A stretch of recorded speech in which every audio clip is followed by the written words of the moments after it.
I'm never with and love I ถ้ากลายเป็นว่าน้องเป่าแซกโซโฟนเป็นด้วยผมคงล้มทั้งยืนตรงนี้เลยประโยคนี้หลุดออกมาจากปากนักร้องเมทัลชาวอเมริกันคนหนึ่งระหว่างที่เขานั่งดูคลิปเก่าของน้องเนเน่รอยัลเด็กภูเก็ตของเราแต่คลิปที่เขาดูไม่ใช่เพลงร็อกหนักๆที่คนทั้งโลกรู้จักกันนะฮะมันเป็นเพลงบลูส์ช้าๆที่น้องนั่งดีดกีตาร์ด้วยนิ้วโป้งเปล่าๆไม่ใช่ปิกสักชิ้นและระหว่างที่เขาดูไปชมไปก็มีอยู่จุดหนึ่งที่เขาสะดุดตาจนต้องหยุดพูดแล้วบอกคนดูว่าเอ๊ะเดี๋ยวนะมีอะไรแปลกๆตรงนี้คุณผู้ชมครับสิ่งที่เขาเห็นเนี่ยแหละคือปมที่ผมจะเล่าให้ฟังวันนี้ช่องที่ว่าคือจอห์นรีฟไรฟ์ของจอห์นรีฟส์นักร้องเมทัลจากเนชวิลล์รัฐเทนเนสซีเจ้าตัวเคยร้องนำให้วงเมทัลหลายวงในเนชวิลล์ก่อนจะหันมาทำคลิปรีแอคช่วงโรคระบาดตอนนี้มีคนติดตามราว 300,000 คนยอดดูสะสมเกือบ100 ล้านคลิปที่ผมพูดถึงอัดไว้วันที่12 สิงหาคมแล้วเพิ่งปล่อยวันที่16มียอดดูราว 18,000 ชื่อคลิปคือ React เพลง Married to the Blues ของวง The Nortons ที่น้องเนเน่ cover ไว้แล้วคลิปนี้มันมาถึงมือเขาได้ยังไงตรงนี้แหละครับที่ผมว่าน่าสนใจเพราะทางฝั่งของตัวจอห์นเองเนี่ยเขาตามน้องเนเน่มาตั้งแต่ออดิชั่นแล้วมีคนทักเข้ามาให้ดูเพลงน้องเยอะมากแต่คลิปบลูส์ตัวนี้เป็นทำขอเฉพาะเจาะจงจากสมาชิกที่จ่ายเงินสนับสนุนช่องรายเดือนคนหนึ่งชื่ออีริกพูดง่ายๆก็คือแฟนช่องคนหนึ่งยกมือขึ้นมาบอกว่าพี่ครับลองดูอันนี้สิแล้วมันเปลี่ยนภาพในหัวเขาไปเลยเพราะประโยคที่เขาพูดตอนท้ายคลิปคือถ้าอีริกไม่ส่งอันนี้มาผมไม่มีทางรู้เลยว่าน้องร้องบลูส์ได้คือต้องเข้าใจก่อนว่าภาพจำของโลกที่มีต่อน้องเนเน่ตอนนี้คือเด็กร็อกเพลงซอมบี้เพลงฮิสทีเรียกีตาร์ไฟฟ้าแท็ปปิ้งเสียงแตกๆพุ่งๆแต่คลิปที่อีริกส่งมามันตรงข้ามหมดนั่งนิ่งดีดเบาๆแล้วร้องด้วยเสียงต่ำแหบที่จอห์นบอกว่าน้องจมลงไปในโน้ตพวกนั้นได้จริงๆความแหบเกรี้ยวที่ใส่เข้าไปมันเยี่ยมมากและมีอยู่ท่อนหนึ่งที่เขาบอกตรงๆว่าขนลุกจุดที่ผมว่าเป็นหัวใจของคลิปนี้คือตอนที่น้องเอื้อมไปแตะโน้ตหนึ่งแล้วดึงเสียงไต่ขึ้นไปจากตรงนั้นจอห์นบอกว่านี่คือเทคนิคระดับสูงมากสำหรับเด็กวัยนี้แล้วเขาก็หันมาเทียบกับตัวเองบอกว่าตอนผมอายุ14ผมเพิ่งหัดวากเสียงแบบเมทัลพยายามเรียนแบบโครีเทเลอร์ของวง Slipknot กับแมทเฮฟฟี่ของวง Trivium และตอนนั้นผมยังไม่ได้ฝึกร้องมามากพอที่จะทำอย่างที่น้องเพิ่งทำไปได้แม้แต่นิดเดียว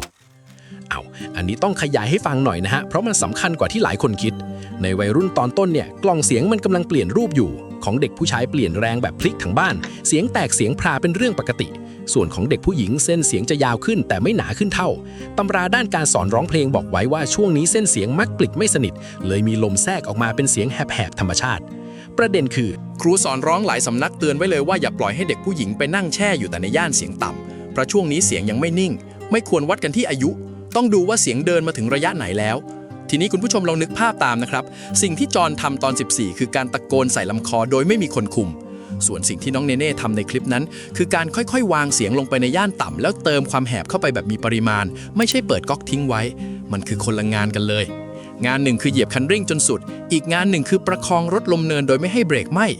นี่แหละคือช่องว่างที่เขากำลังพูดถึงไม่ใช่แค่ว่าใครเก่งกว่าใครแต่มันคือเรื่องของการมีคนคุมกับไม่มีคนคุมและเรื่องนี้มีของจริงรองรับด้วยนะฮะตัวแมทฮีฟี่เองเนี่ยเคยใช้เสียงจนพังในปีคศ2014ต้องกลับไปเรียนวิธีใช้เสียงใหม่ทั้งหมดกับโค้ชสื่อสายเมทัลถึงกับยกเขาเป็นตัวอย่างว่าอะไรควรทำและอะไรไม่ควรทำส่วนคอรีเทเลอร์อันนี้ผมขอเบรกไว้ก่อนหลายคนชอบเข้าใจว่าเขาเสียงพังจากการวากแต่จริงๆเรื่องที่เขาต้องผ่าตัดคือกระดูกคอหักโดยไม่รู้ตัวคนละเรื่องกันเอาละต่อครับเพราะช่วงที่สนุกที่สุดของคลิปคือตอนที่เขาหันไปมองมือขวาของน้องจอห์นบอกว่าผมชอบมากที่น้องใช้แค่นิ้วโป้งดีดไม่ใช้ปิกเลยแล้วเขาก็อธิบายให้คนดูที่ไม่เล่นกีตาร์ฟังว่าปกติคนเล่นแนวนี้เขาจะใส่ปิกสวมนิ้วโป้งคือเป็นห่วงรัดรอบนิ้วและมีติ่งแข็งยื่นออกมาแทนปลายนิ้วเอาไว้ให้เสียงคมและดีดง่ายแต่น้องไม่ใส่อะไรเลยใช้เนื้อนิ้วล้วนๆแล้วเสียงที่ออกมายังคมชัดอยู่เขาเดาว่าอาจจะไว้เล็บยาวขึ้นมานิดหนึ่งบวกกับดีดค่อนข้างมีน้ำหนัก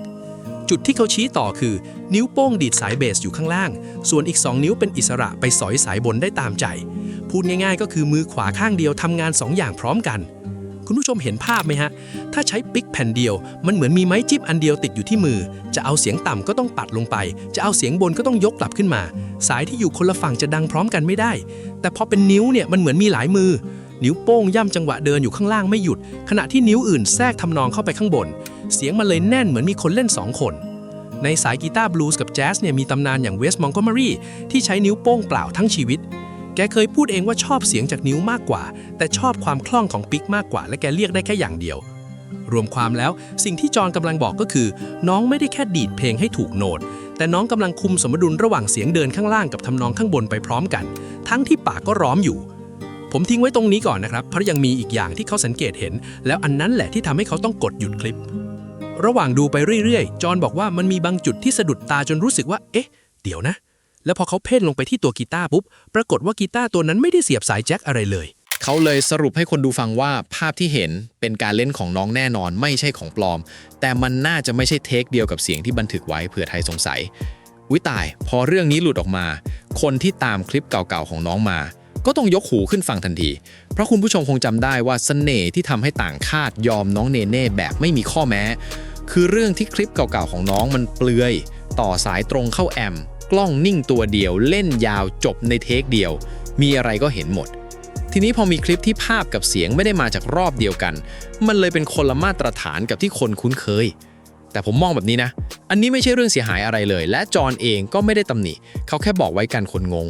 มันเป็นวิธีทำคลิปเพลงที่ใช้กันทั่วโลกคืออัดเสียงให้สะอาดก่อนในรอบนึงแล้วค่อยถ่ายภาพแสดงอีกรอบเพื่อให้มุมกล้องกับแสงมันสวยเหมือนแม่ค้าทำอาหารเสร็จแล้วค่อยจัดจานถ่ายรูปนั่นแหละของกินก็ของจริงแค่คนละจังหวะกับตอนทำที่น่าสนใจกว่าคือมันสะท้อนว่าน้องมี2โหมดในตัวโหมดหนึ่งคือคลิปดิบเทคเดียวที่โยนขึ้นเน็ตแบบไม่ตกแต่งอีกโหมดคือการทำงานแบบมีขั้นตอนเหมือนศิลปินอาชีพแล้ววันที่ 25 สิงหาคมที่จะถึงนี้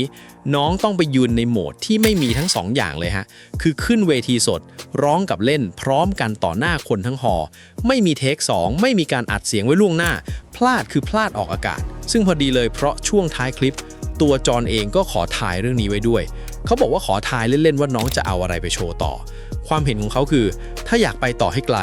เดินทางเดียวกับที่เคย cover เพลงของ Muse ไว้อันนั้นจะดันน้องขึ้นไปได้อีกแต่ถ้าจะเอาแบบสร้างความน่าตื่นเต้นเอาเพลงนิ่งๆแบบนี้ที่ไม่หวือหวาแต่โชว์เนื้อเสียงและกว่าความหลากหลายกรรมการอาจจะรู้สึกว่าเพลงมันเบาไปไม่แน่ใจว่าจะสะกดคนดูอยู่ไหมแล้วค่อยไปจัดหนักด้วยเพลงร็อกท่อนพีคๆในรอบถัดไปและเขาปิดท้ายว่าถ้ามันเป็นไปตามนี้จริงผมถือว่าผมถ่ายไว้แล้วคุณผู้ชมครับตรงนี้มันมีเหลี่ยมทางจิตวิทยาการแข่งขันซ่อนอยู่ที่ผมอยากให้ฟังดีๆเวทีประกวดกระแสหลักเนี่ยมันไม่ได้ให้รางวัลกับความยากเสมอไปมันให้รางวัลกับสิ่งที่คนดูที่บ้านรู้สึกได้ทันทีต่างหากบลูส์คือแนวที่ต้องฟังด้วยหูที่ผ่านการฟังมาพอสมควรถึงจะรู้ว่าที่น้องดึงเสียงไต่ขึ้นไปตรงนั้นมันยากแค่ไหนแต่คนดูทั่วไปที่นั่นกินข้าวอยู่หน้าจอเขาอาจจะแค่รู้สึกว่าเพราะดีแล้วก็เลื่อนผ่านในขณะที่ถ้าน้องซัดริฟร็อกใส่หน้ามันไม่ต้องอธิบายอะไรเลยทุกคนรู้สึกพร้อมกันหมดใน3 วินาที